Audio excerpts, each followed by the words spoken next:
definitely truth or dare Zoom. It was I like made this person drink hot sauce at one point. Like it was so dumb, and it went on for 3 hours. It was so much fun. And then I thought, oh man, I'm a lonely bastard. What's up, everybody? Welcome to Giving It Up for Less, a podcast about oversharing. How's it going? How are you? How's everybody doing? I hope you're well. So excited about today's episode. This woman is so awesome. We've met in person a couple of times, and I just felt like we really clicked, and I'm so happy that she agreed to be on the show via Zoom, quarantine styles. You probably know her from the Thor movies and, of course, from the hit NBC show Blind Spot. Please welcome to the show, Jaimie Alexander. Hello. Thank you very much. How are you? I'm good. I actually was in New York for a bit, 2 months, and then I had to come out to LA. And I'm in an Airbnb at the moment that looks like Barbie had diarrhea everywhere. And so it's weird. It's rubbing off because I'm wearing a pink sweater. You really do feel like you've been kind of art directed. This whole thing feels very surreal. I like very impressionable over here. Of course. Well, listen, you know what? We're energetic empaths. You know what I mean? We just, we adapt to our environments. It feels like the wall behind you, correct me if I'm wrong, is like a terracotta color almost. I don't even know what terracotta, I thought that was a dish, like a dessert. I don't know. It's, and then, glass. Oh my gosh. I love this. Yes. You know, it's funny, when you go into an Airbnb and stuff like that, because you realize how vastly different some people live and decorate. This is not a choice that I would make, the kind of like green stone tile there. No, at least it doesn't show dirt easily. That's the only bonus I can think of. But listen, it's fun. It's, I'm in here for just in my isolation period, and then I go into a different house. I might miss it. I might miss having to match light the effing oven over there. Yeah. I baked some banana bread earlier, and it sort of caved in on me a little bit. So I lived my ego is bruised. Listen, banana bread is very temperamental. That's not on you. My first apartment when I moved to LA was in West Hollywood, and it had one of those tiny stoves. And I remember I had to buy new like cookie sheets and stuff because it was too small to fit anything in it. Yeah, like You're living in a different time. It's totally, dude, it's straight up the 50s in here. Like, even, I wish I could show you what I'm looking at beneath the computer, but I'm not wearing any pants, so can't do that.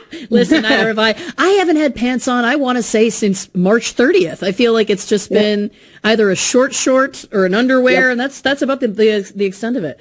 How are you doing? How is everything going? How is this crazy time for you? Oh, it's good. It started off a little rough, obviously, I think for all of us, right? Yeah. The only thing that actually, so I enjoyed it. I needed a change of pace. I just came off of 5 seasons of Blind Spot, and I appreciated the downtime that I've been given due to this virus. It's a silver lining. But the lack of movement, because I had knee surgery last year, locked my knee back up. So I've come out to LA basically to start training again on my own via Zoom, also on the beach. Right. Because walking in sand is very difficult. So I just got back in from a run, actually. I made it like 8 minutes, but I walked 30. So I figure like it all counts. So that I've just been doing that. So I had to make a decision to because I'm right in Brooklyn, and it's a little rough out there right now. Yeah, absolutely. No, that makes a lot of sense. And I never even thought, New York is such a walking place, but right now I hear you that it feels like LA might be an easier place to kind of move around and have some space. Yeah. Certainly. Yeah. And now I did talk about this on the podcast before, but I did try to go for a run, and I did it wearing a mask, and I almost, it was like a plastic bag over your head. Like it was like full asphyxiation. Like it was. It's the new Whip It. It's the new Whip It. Come for the jog, stay for the light high. God. It's not. Yeah, it was not smart. And listen, I've now not gone back out, and I've been using that as a crutch. And what I'm learning from you is Lauren, you can get back out there. You can't just use the fact that you may have almost suffocated once as a reason not to move. Right. Well, that's valid. Mine was just, I was being lazy, and I was like, I don't really want to go outside. Oh, look, it's slightly drizzling. Oh, well, can't go outside for the next week. So out here, it's sunny all the time, and yes, there's no excuse. But I just pull the mask down to about here and run, and anytime anybody passes me, I, for them, put the mask back on. but I must look crazy. No, I think that's the way to do it too. Cause I was like, I need to keep this on the whole time. And I'm like, you actually can't. Like, you just can't. You'll die. Like, you actually can't do it. It wasn't like, but I think that's the way to do it, is to cover it when you're passing other people. And depending where you are, I mean, I wasn't passing anybody on my run. There was no excuse. Right. Yeah. Yeah, exactly. I mean, like down by the beach right now, it gets a little crowded, but it's like in the neighborhoods, I might pass one person and 2 dogs or something. Yeah. Not too shabby. Not too shabby. Yeah. Oh my gosh. Listen, I hear you about the downtime, and I think that has been like, for me too, I felt bad. I think that's why I've ended up being so busy during quarantine, is because I like felt guilty that I was like, I really need this downtime, and I'm actually kind of enjoying it. And then I just proceeded to say yes to every, interview and Instagram and podcast and everything. And then I was like, I feel like I need a break from quarantine now. Like, it feels like I need a vacation, a staycation. Balance. It's all about balance. It's all about balance. Now, listen, the theme I chose for this episode was competition chaos. Are you a competitive person? No. Okay. All right. Yes, obviously. But with myself, that's it. Yes. Like anybody else, I would literally pick up somebody in a marathon and like toss them over the finish line so they could do it first, as long as I beat my personal best. Right. Right. I don't know what I'm sure there's a clinical term for that, but so I'm competitive enough. I'm trying to like go easy on that with myself. Yeah. I'm also, and this is kind of, people who really know me, they're like, you're competitive, but it's always in things that don't mean anything. Like in terms of like, in my career and stuff like that, I don't feel competitive with other people. I really believe that there's enough work for everybody, and we have to have a kind of abundance mentality, or else, you just have to believe that. We all have our moments, but I don't fixate in that kind of competition world in anything that's meaningful. Now, if we're talking about a board game, get out of town. Like, I'm the worst. Right. That's because that matters. Because that matters. Have you ever played Catan? Oh my God. I am so obsessed with Catan. I just fell even more in love with you. Catan has gotten so volatile at times with some of my friends. We've taken a break. I haven't played it in a few months now, and I'm like, it's probably for the best for everybody across the board. Yeah. Well, listen, thank you very much. I picked it up, and I smelled it, and I said yes to that pun. The stories that I was thinking of, because I think competition is a funny thing in some ways, or it is in my life. There was the cast of Superstore. We took this big trip to Las Vegas together at the end of season 1, and we had gotten, this is just so ridiculous. I don't think I've ever told this story publicly. We had gotten this reservation at like a really fancy restaurant. I think it was the Giada restaurant or something. I don't know. I'm not trying to name drop. I'm just trying to show that it was like very fancy. It was brand new, like very high end, very kind of dignified. And, we had gotten a private room because there was a big group of us. It was all the actors. It was producers. It was some of the writers. And somebody says, why don't we play a game of Mafia? Now, have you ever played Mafia? I have been invited to play Mafia, and I have respectfully said no, because I was like, this is just going to start something. I'm going to be like obsessive about it. Yes. So I just, So yes. And luckily it was like the invitation came from people in California. I was in New York. I was like, oh, well, I'm not in town. Yeah. So how did it go? Let's just say this. For the listeners, for people who don't know, and I'm going to bastardize this because I've actually only played the game a couple of times, but it's basically like, it's a game with a large group. You close your eyes. There's somebody who's like the person who runs the group, and they choose people with your eyes all closed that are members of the quote mafia. And you have to kind of figure out who's mafia and who's not. But it becomes a witch hunt is the whole point. And during this game of Mafia, I was legitimately not a mafia member. But for some reason, people playing, I think they thought that I was just doing a really good job of playing off that I wasn't mafia. And it took on this obsessive life of its own, where I ended up like almost in tears, screaming, like literally like, I am not, and you don't believe me, and this is bullshit. And I'm like slamming the table. This is bullshit. And for some reason, I couldn't shake it. Like, I don't know have you ever had one of those moments where you feel something like in your heart and in your stomach, like your stomach turns, and then you can kind of like self-regulate like a normal adult. And then there's times where you just can't shake it. Oh yeah. I've had plenty of those. This was that for me. Long story short, we were screaming so loud in this fancy restaurant in this very, small private room. We got complaints. We got sound complaints. There was literally like servers coming in being like, I'm sorry, cast of Superstore. Could you please tone down the screaming? In Vegas, no less. Yeah. I mean, it had to have been pretty aggressive. And that's what I'm saying. That was a low for me. That was when I literally was like, maybe you need to really reassess your competitive nature, because even after the game was over and we left and we were walking out, I could not let it go. I was like, guys, I had to go that hard. You didn't believe me. I had to push it. And then in retrospect, it's like, no, you didn't. That's lunacy. I blew my voice. I screamed so loud, I blew my vocal cords. This is just, it crosses the line into is it fun? I mean, as long as it was fun for you, that's True. Really, it's you got to have fun with yourself before you can have fun with others. Isn't that how it goes? Very true. Very true. But I've also gotten into, a group of friends of mine have been playing, we've been doing Zoom trivia every Saturday since the very beginning. And every week there's somebody's relationship gets put to the test. Somebody's fighting with somebody, something else. And I'm just we're all in our late 30s and early 40s. We're adults. We're doing dance quizzes where we're having to act out dances. And then I start getting on a soapbox about the injustice of the point system. And that's when I realized maybe this is me funneling my anxieties about, I don't know, the state of the world into this thing I can control. I mean, I'm trying to psychoanalyze, and I feel like I'm doing okay. I mean, that seems like that definitely makes sense. I mean, I've played, via Zoom, I've played Truth or Dare via Zoom. It was, I made this person drink hot sauce at one point. It was so dumb, and it went on for 3 hours. It was so much fun. And then I thought, oh man, I'm a lonely bastard. I was just this is a new low. Some of these, and then 20 questions with someone else. And it was just, it's funny. I guess I don't idle well. I suppose. I need an activity. I've been doing that. Everybody's been baking sourdough, and I find myself here in LA. So I'm I just made coconut flour banana bread. It's very LA. I'm trying to fit in, damn it. Yeah. You're doing great. You're doing great. I know. I know. I made carbs in the kitchen, so I don't know how well I'm fitting in, but yeah, here we are. Yeah, good point. I've made some gluten-free cookies, and I was I can't post about this. I want to post because I'm impressed that I bake cookies, but I can't post this. It's just become a total cliche. Everyone back home in Canada will be we lost you to LA. We lost you.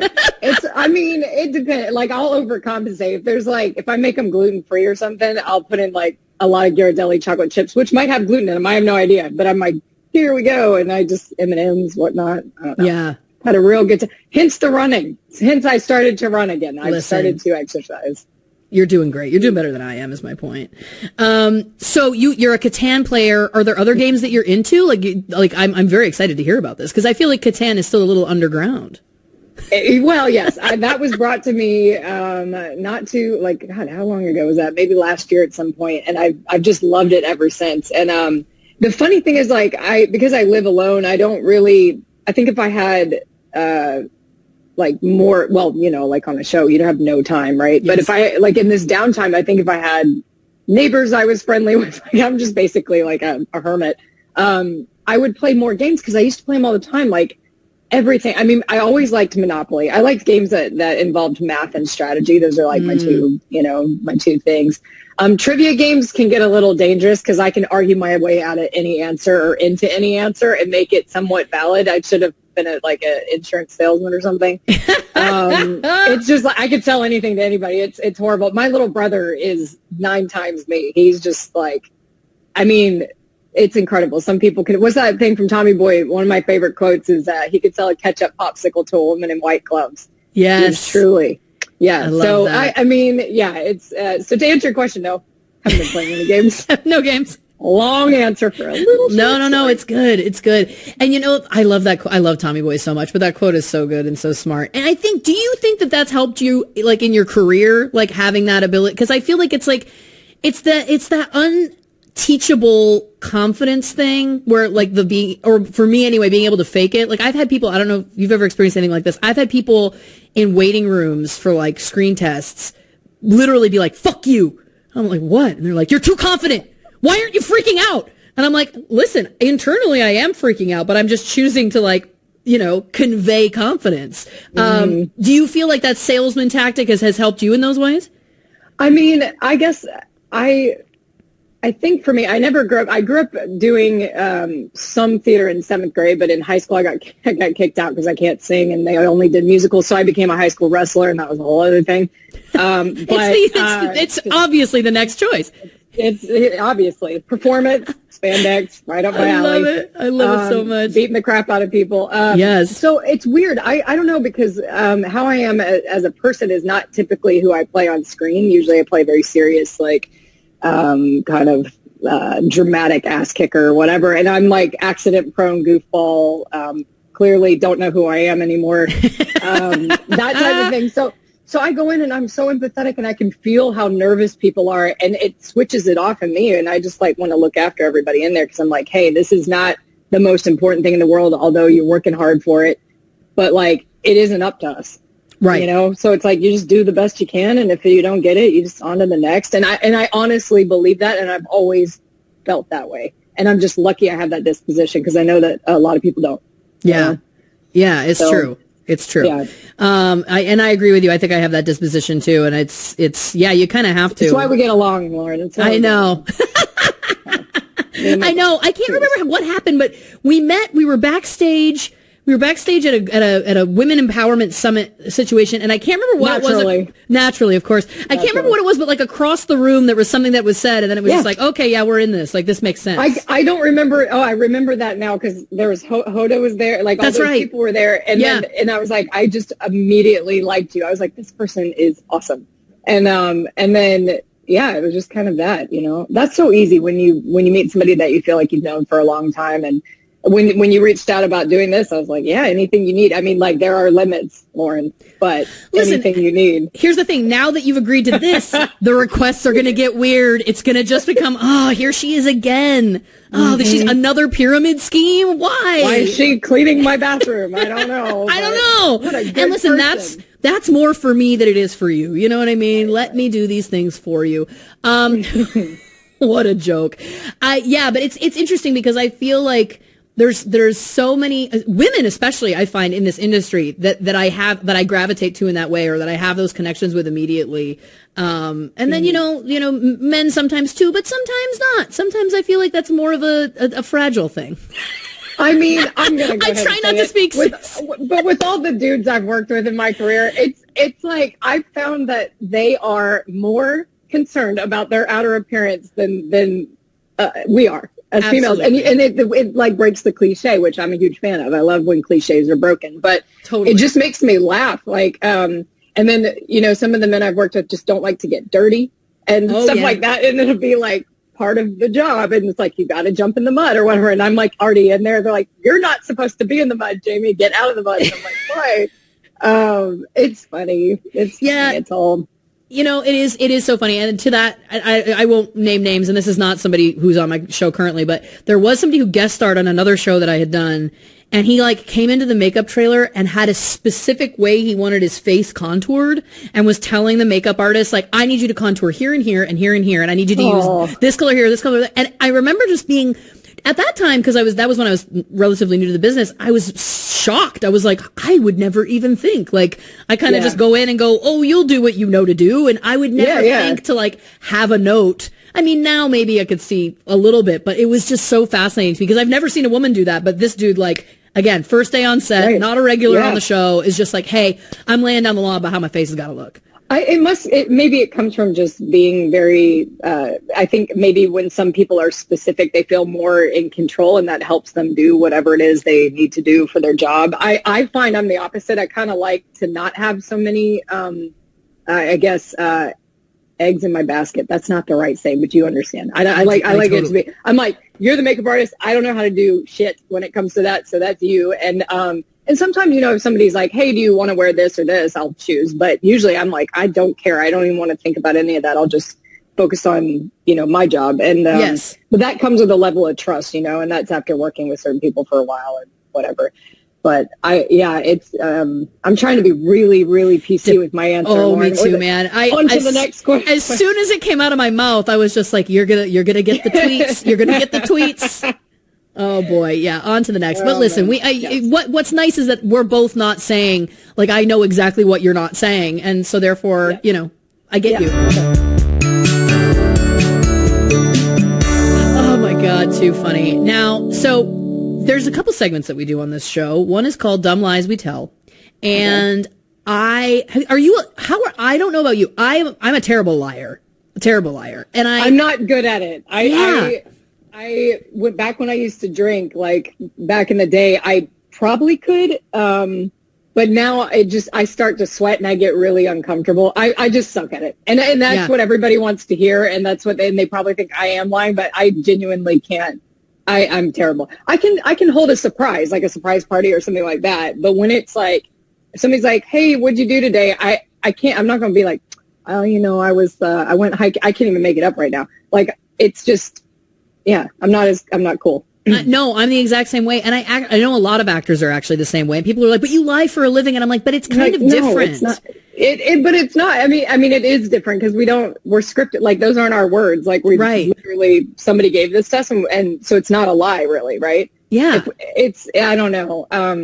Yeah, I don't like it, though. It makes me feel dirty. It's like dirty energy. Weird. I don't like that. Yeah. I'm never very good at it. I just won't say anything. I'll just be like, I got to go to the bathroom. Oh yeah, there was a friend of mine, and she loved fucking with people. Like, she loved lying. Like, she just loved it. Okay. And I remember we were out, and there was a guy that kind of started to kind of hit on her or whatever, and then she just started making up this like elaborate lie that she was like an ex-Olympic athlete, and I couldn't do it. Like, I just was like, we were never going to see this guy again. And I understand, and I'm somebody who, like, if somebody's like, hey, let's do a bit, I'll do a bit. But I just, like, it just made me feel so sick inside. It was such a, like, harmless situation, but it was like, it doesn't bring me joy, I guess is the point. And for her, it's like she loves the feeling of like fucking with somebody like that. Right. I guess it's perspective. I mean, for me, I think lying, it like breaks authenticity, and I've really, I'm better in all parts of my life when I remain true to who I am and like authentic, right? So if the lies come out, it's kind of like, oh, but then that's not me. That's like something else. So I just seem to not, I just can't do it. I mean, it's hard. Like if a friend of mine's like, hey, do you like this dress on me or something like that? I'll be honest, because but I'll find something I do like about it. That's the thing. So, because I care. And it's like, who cares? If you want to wear it, wear it. Like, why does it matter what I think? But as for like lies, like I can't keep up, man. There's a reason I'm a dramatic actor. I don't do that shit. I don't do that. I'm like, I can, but it's like, no, I'm good. No. Yeah, the only lies that I've told have been like, usually it's something very stupid where then I'm like, why did I do that? Like the example I give, I've told this one on the podcast before, but there was this group of girls who were younger than, I knew they were younger than me at the time, and they were kind of like trying to be friends with me. This was when I was living in Toronto, and they asked how old I was, and I lied by a year. I made myself 1 year younger, and it was like, why? Like, it was so stupid. It was like, did I really garner more of their favor because I claimed to be 28 when I was actually 29? Like, it was so stupid. And those are the lies that I love in retrospect, because nobody gets hurt, and really, but there's no purpose. That was also like one of my other favorites was when I just never told my boyfriend how much I weighed. I was always kind of, not that you ever need to, my boyfriend at the time, this was years ago, but I kind of like alluded to like a certain range. And then this is very funny, not funny, but you have to laugh. I ended up having a terrible cyst on my ovary, and I had to go to the emergency room, and it was like very dramatic. And we were in the emergency room, and I had to get weighed. And it was like this moment as I was stepping on the scale, and I was like, he's about to find out the truth. And we just shared this look because I had like obviously alluded that I was 20 pounds lighter. But anyway, I hide it well. And he should have been so lucky anyway. But that was again a lie loophole where I just kind of didn't ever tell him, nor should I need to. But that moment was very funny. Anyway, but I digress. So this listener has written in a dumb lie, and I'm going to read it. And this one I really liked. We get a lot of them. And this one is, the person is talking about a time when she was in grade 8. Oh, I wonder if that means she's Canadian, because we say grade 8 in Canada, not 8th grade. Oh, maybe. Well, listen. Yeah, because we say 8th grade. Yeah. Right? Mm-hmm. Yeah. I try and translate for myself as much as I can out of my Canadianisms, but sometimes we're going to have her address in like 2 minutes. You're right. We'll have her address, her whole everything. You're right. Careful out there, I'm going to be cleaning her bathroom. You know what I'm saying? Okay. So I was just going to say, so she's in eighth grade, which is, people send me a lot of lies from when they were like little kids, because little kids lie about, their learning and those kinds of things. Yeah. Imaginations, exactly. But it's adult lies or even like teen lies that I love, because at that point you know better, and that's the stuff that makes me laugh. So this person says, when I was in middle school, our English teacher had an artificial bonsai plant that she absolutely loved. It was clearly fake, but she was constantly going on about how real it looked. Being 13 and dumb, my best friend at the time and I decided it would be really funny if we watered her fake plant a few times per week to see if she would notice. Whenever we stayed late for after-school activities, we'd casually borrow a watering can of another teacher. That's something we got to talk about. Why does this teacher have a watering can lying around? She kept real plants in her classroom, and we would sneak across the hall to the English teacher's room to water the fake plant. I should also mention the fake plant had decorative moss around its base, so it would absorb some of the water, so it wasn't totally obvious I would have been watering it unless you looked at it more closely, especially at first. A few weeks later, my friend and I were helping out in the library after school, chatting with said English teacher, when sure enough she mentioned it appeared as though someone had been watering her beloved fake plant. She seemed pretty annoyed about it, but the way she brought it up wasn't accusatory, and we weren't sure that we'd actually been caught. We were both good kids who were very strong academically and involved in a number of extracurriculars, not exactly the type to be suspended or causing silly trouble. So rather than admit to what we'd been doing, we suggested someone else had been watering it to be helpful because it looked so real they didn't realize it was fake. She totally agreed that this is a completely reasonable explanation and even went so far as to thank us for helping her figure it out. We never got in trouble. What dorks. So here's, to unpack this a little bit, what I love is that they gaslit this woman. Basically, yeah. Basically. But they gaslit her in a way that played into her own story, because the story she wanted to tell was that this fake plant looked so goddamn real that it only makes sense that someone was trying to be helpful and accidentally watered it. I mean, again, no reason to tell these lies. Well, I think people just believe what they want to believe at this point. It's like, totally. And these kids clearly knew a lot about why somebody would want to water a fake plant and blah, blah, blah. I would just be like, you're the culprit, for sure. It's just so obvious, girls. It's so obvious.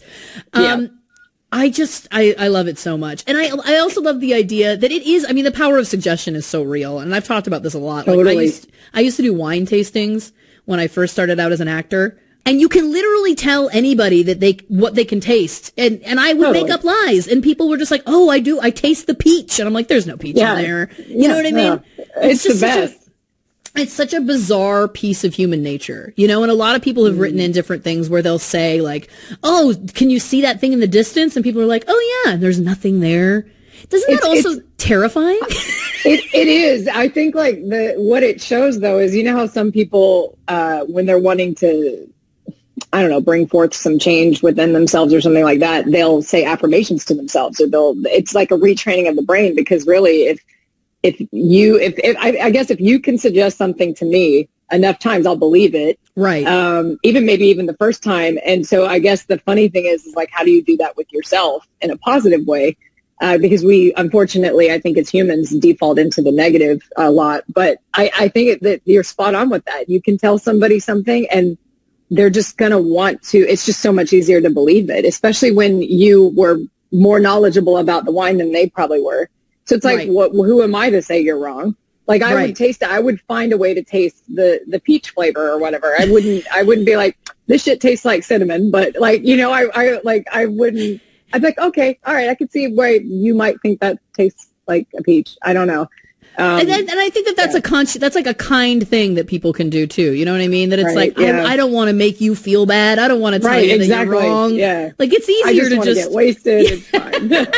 It's easier to just be like, oh yeah, good for you. You're trying. You're doing your thing. Yeah. Can I have some more? I'm trying to figure out the taste. I need to see. I'm not getting it at first. Yeah. Oh, what a joke. What a joke. Seriously. So you're not a liar. You don't feel comfortable lying, much like myself. Do you have any dumb lies that you've told? Can you think of like a stupid lie or like, like a mislead or anything? God, not like when I was a kid, this isn't stupid, but I had a dream that my mother died, and I went to school because my parents were separated. I went to school, so I didn't see her that morning. I went to school, and I told my teacher, my kindergarten teacher, that she died.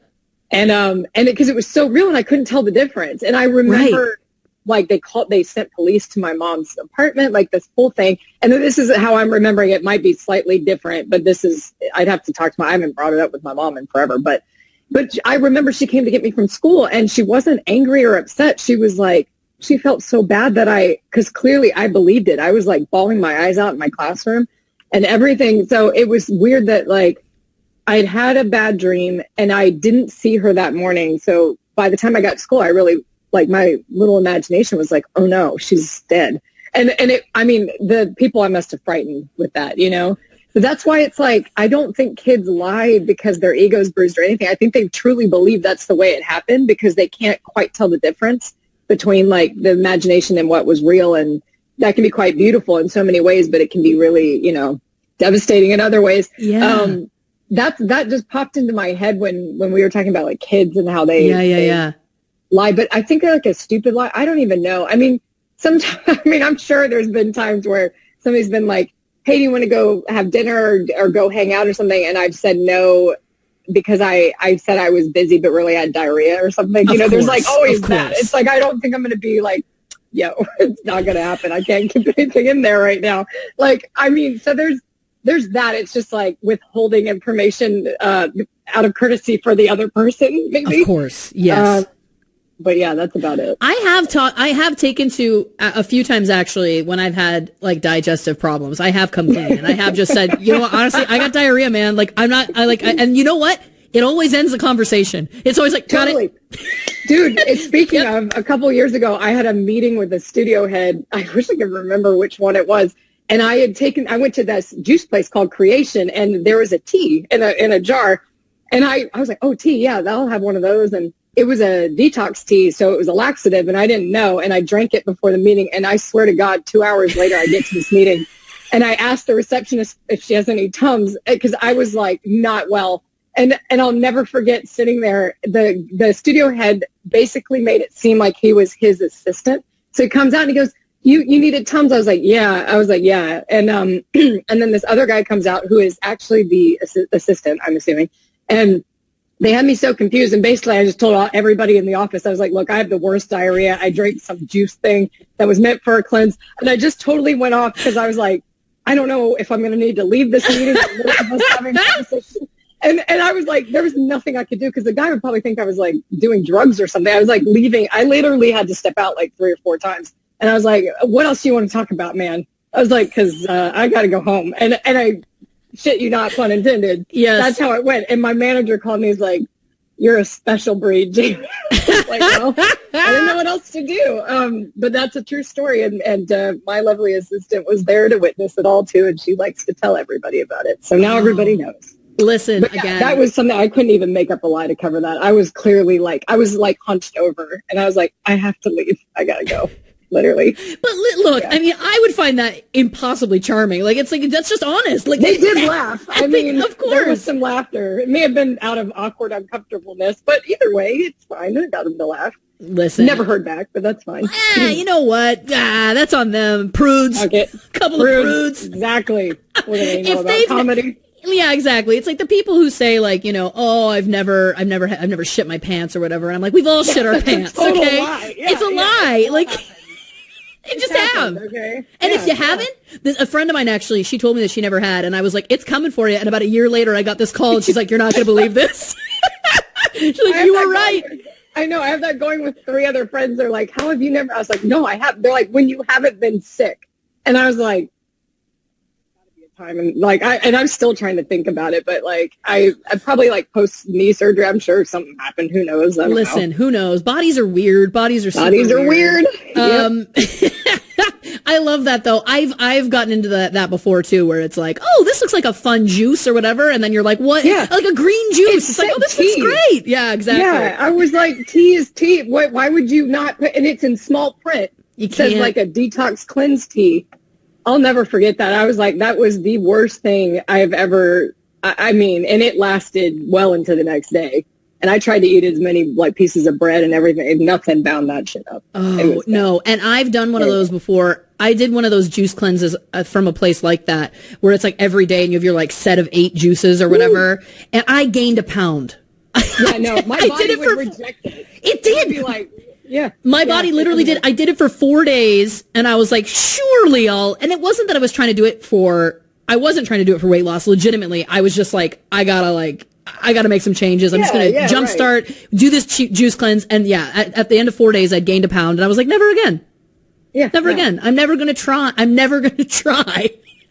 detox again. It was just not worth it. Again, it was 4 days of misery. I was in the bathroom and somehow at the end of the day, they're all crap. You know what? And I don't know if you ever noticed this, like, dudes, there was a friend of mine who was like, I quit drinking. I lost 20 pounds in 2 weeks. And I was like, I quit drinking and I gained a pound. Like I feel like there's no justice. Drinking years ago and I might actually be 2 pounds heavier. Look, and this is my thing. I've gone bollocks. Yeah, I took 6 months off drinking once, and for a multitude of reasons, I was like, it'll make me feel better. I have rosacea. It was like, it'll clear up my skin. Nothing changed. It was literally like nothing. No difference. Not a pound. My skin was still red. Unbelievable. It just is. So you have rosacea. I have melasma, which is like a grayish brown. So I have it all over my face now, and I was bothering me because my show, Blind Spot, uses so many filters, like cool filters that pop red and all this other stuff. Right. And it got to a point where, it looked like I was rocking like a reddish brown mustache. I was like, we got to sort this shit out, guys. And now that I'm out in the sun, like going for runs, I just look like I got like some dinosaur stuff going on. But I was like, gotta just let it go. Who gives a shit? I know. But it was something that was bothering me. It's like frustrating because you're pale like I am. Like I have a tan right now because I got a bad sunburn running because anyways, everything is wrong because I run. This is what I'm knowing. Listen, is coming to my attention as I speak.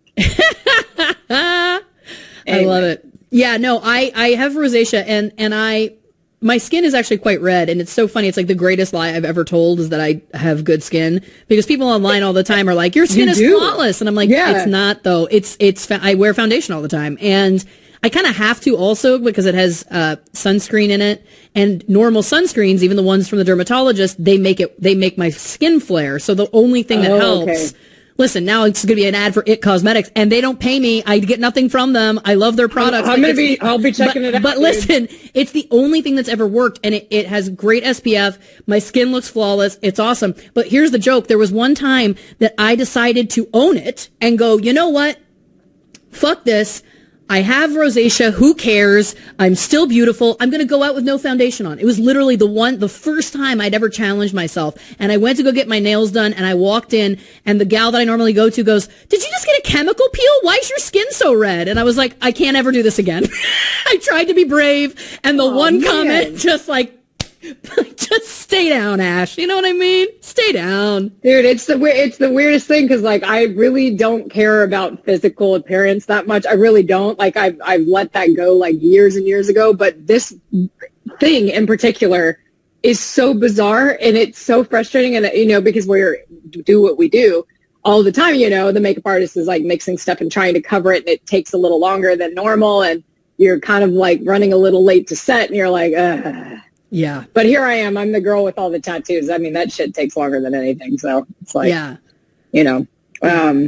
park yourself, buckle in, get a book, right? Yeah. Get a book. In fact, just have a bed in the trailer, really. Oh, it's amazing. I had to get a pregnancy belly, like a prosthetic pregnancy belly put on that looked very real. And that was the longest I ever had to be in the chair because they had to like physically glue it to me basically and then blend it all and everything. But the worst part, and I think this is probably similar for you, I had to stand for a lot of it. I did for 8.5 hours. Yeah. 8.5 hours. God, that's brutal.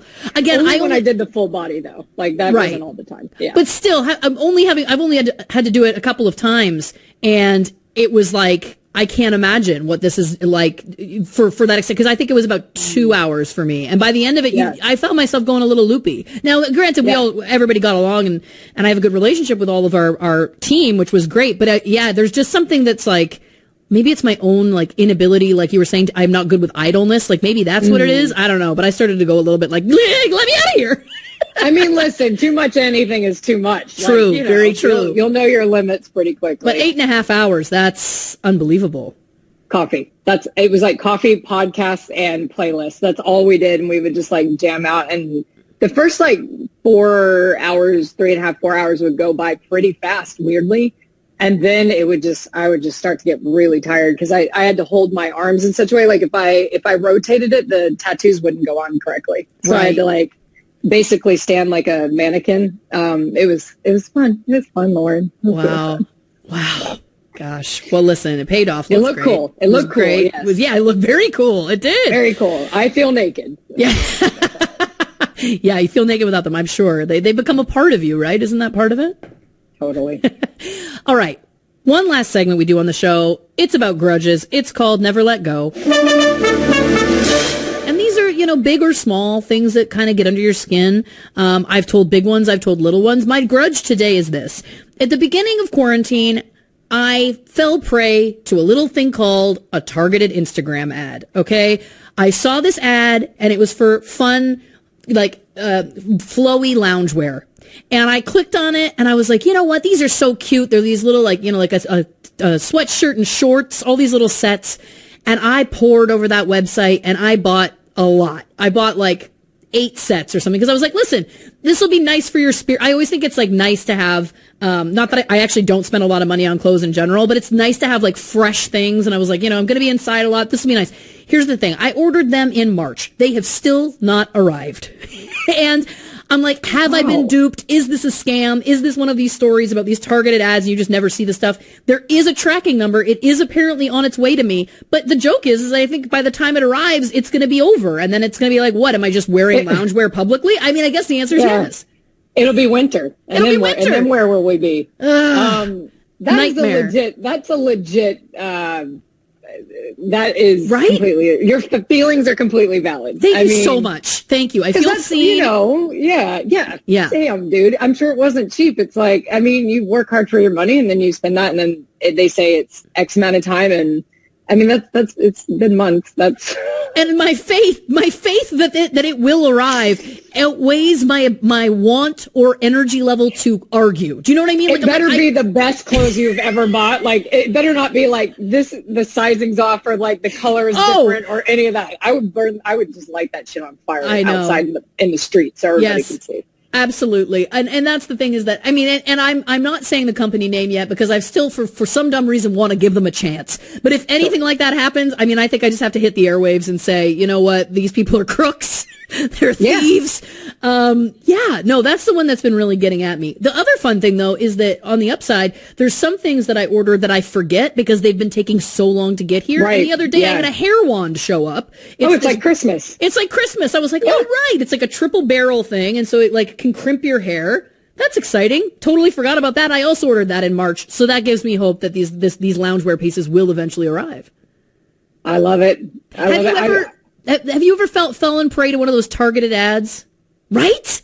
Yeah. And you know better in the moment. Right. And then the worst thing is, like, I ordered some like flowy dresses, right? Because I was like, okay, I don't want to wear anything tight for like, I don't know, a few years. So I ordered these dresses, and I, like, it was taking a long time to get to my place, which I understood. I was like, hey, I'm in New York. It's like the epicenter of a lot of bad things at the moment. And like, I was trying to be conscious of that. And I was like, look, whenever it shows up, and cause I knew I was going to have to come back to California, and I don't really have any summer clothes. I am a big, I like to give everything away. I don't hoard anything. So I always donate like everything I can.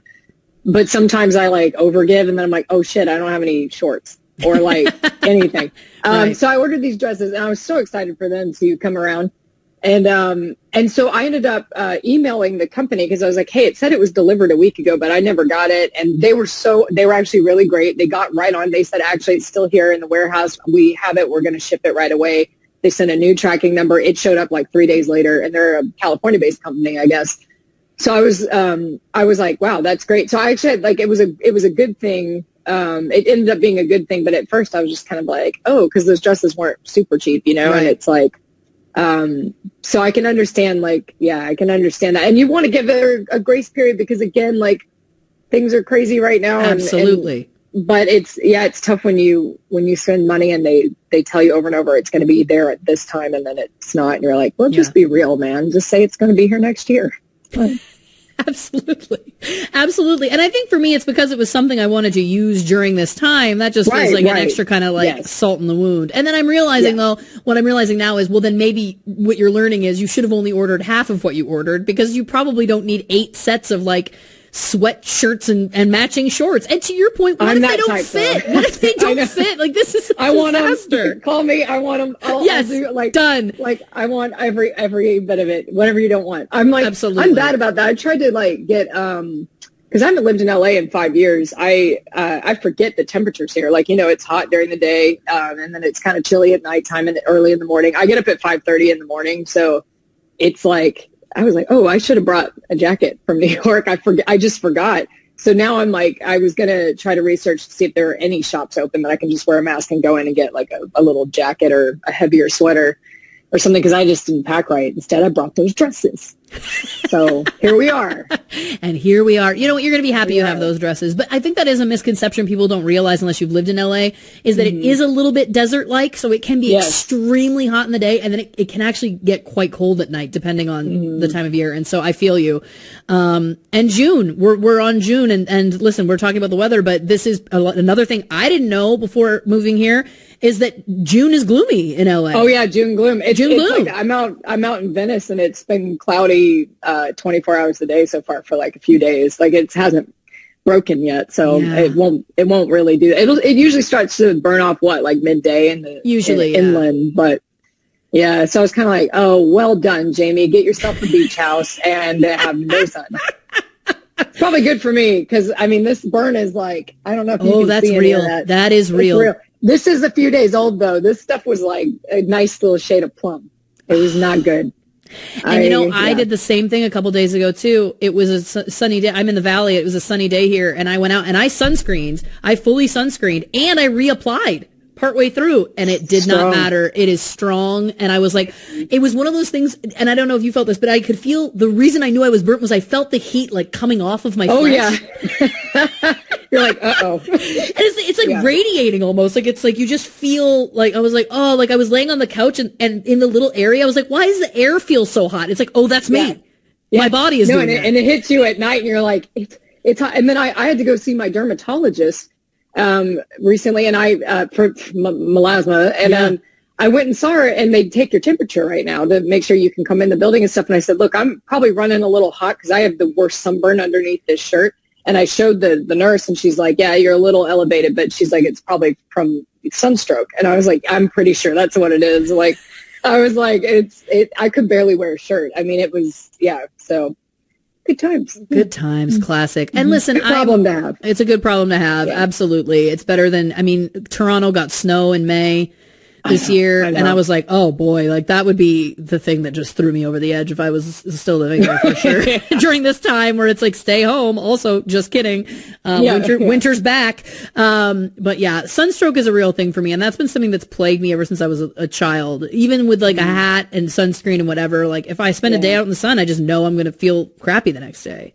Yeah. It's weird. It's weird. I forgot all about it being in New York. I mean, in New York, it gets really hot in the summer, and I'm usually shooting blind spot in the summer with all the tattoos and everything, and often a wig or whatever, and it's hard. Yeah, I like, dude, as soon as we ended in November, I shaved my head, so I'm growing that out.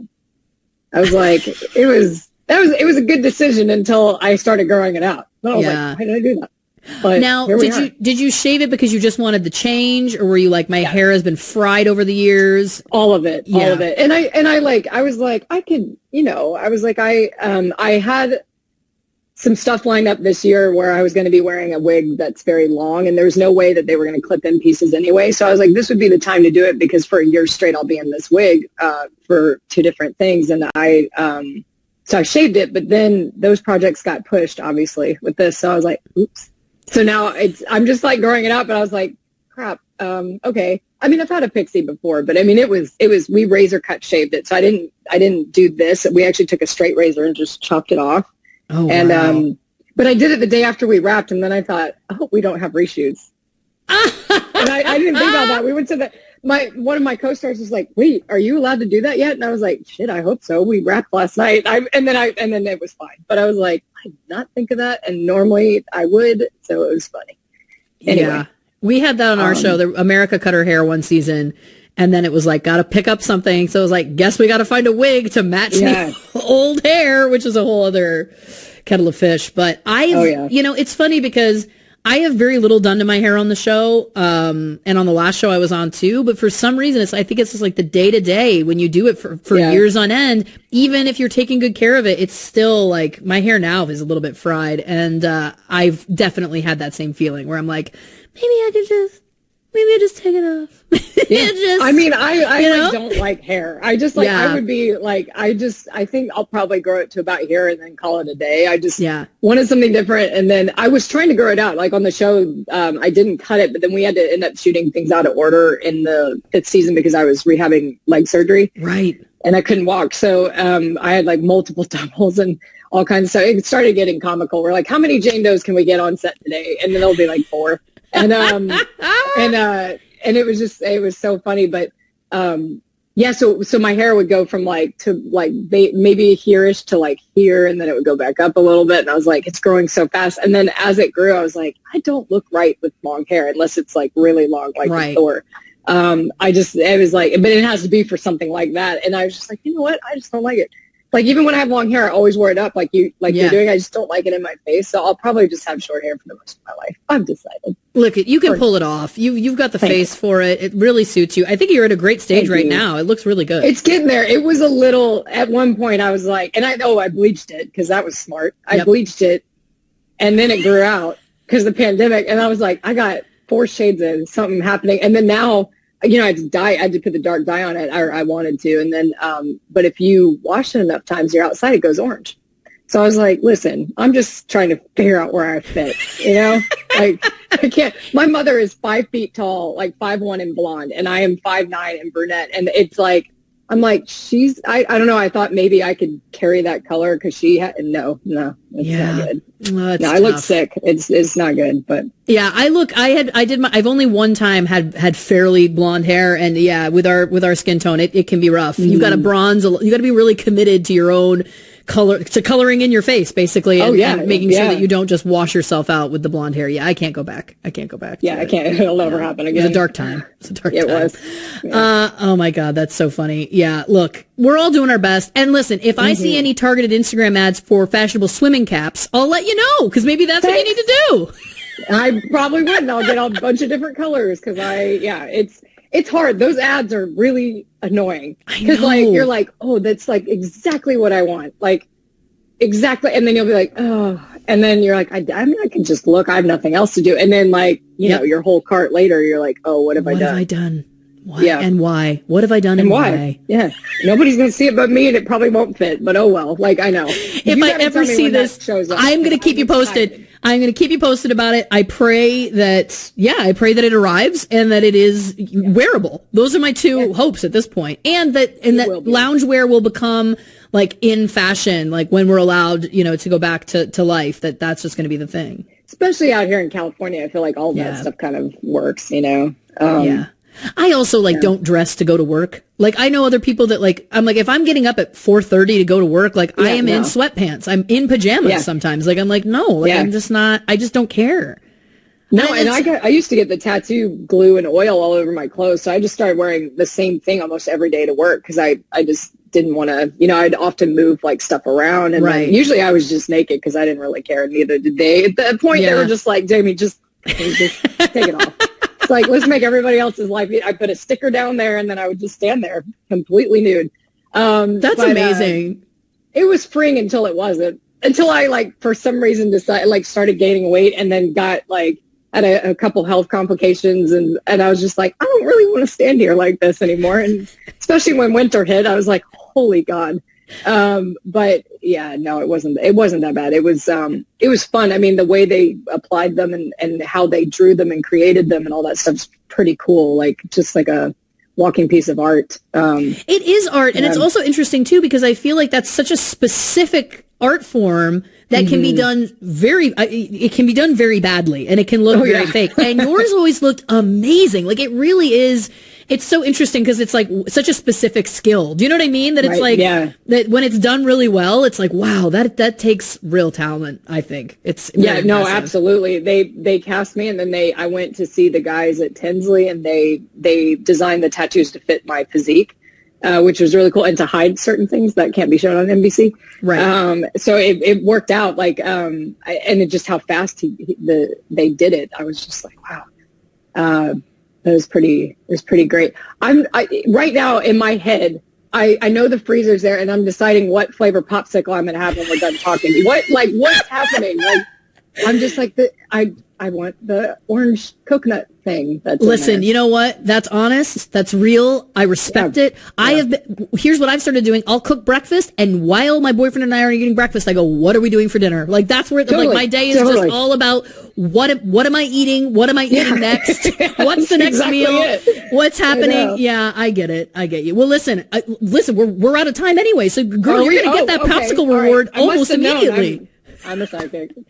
Thank you so much for your time today. This has been so fun. Welcome. And I appreciate your patience with my Zoom situation. I mean, the people listening to this won't know what I'm talking about because it's all going to get edited out, but I really do appreciate your patience, and thank you so much for taking the time. I just think you're so awesome, and I really did genuinely gravitate to you when we first met, and I hope that we can continue to build our friendship. That's the truth. Heck yeah. Anytime. Let me know if there's anything else I can do, and be good over there. Absolutely. Let me know when you get your clothes. I will keep you posted. Absolutely. Very excited. Thank you so much to my guest, Jaimie Alexander. This is Giving It Up for Less. If you have a dumb lie that you have told, email it to me, dumblieswetell@gmail.com. Maybe I'll read it, maybe I won't. But if you don't send it, you'll never know. And if you go onto the podcast, like it, share it, subscribe to it. I know that sounds like such a cliche, but those things really do count in the podcast world, and it would help me out. Thank you again, Jaimie. Anytime. All the best. Bye, everybody. Okay, one last thing before I go.